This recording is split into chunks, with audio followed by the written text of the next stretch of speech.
Avsızın жақшысы. Мына шунdan тақтылық.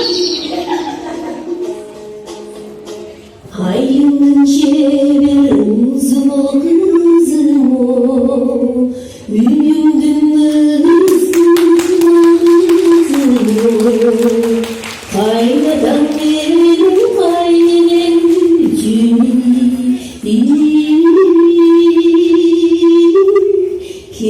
Kemimiz kızım o kızım o. Göçün görürsün mutluşsun dünyamına. Olmadın eski olur cansın yüreğime. Can diyen imandır söyle oğlum. Bağlarına bağım bakıp oldu göğüme. Uyasın uğrap çok göndermesin sakta.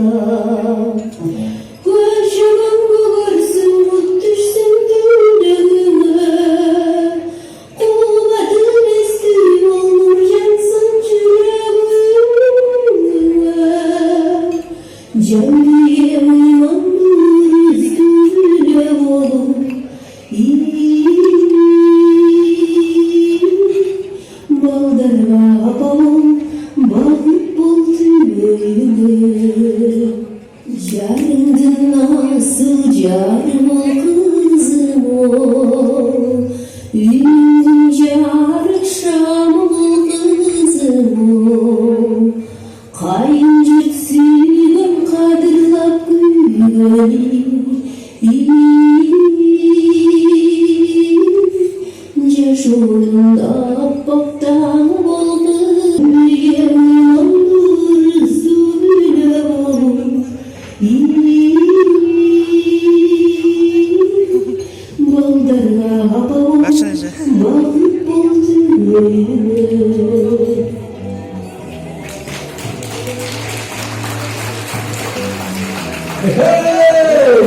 Salamazsınlar mı?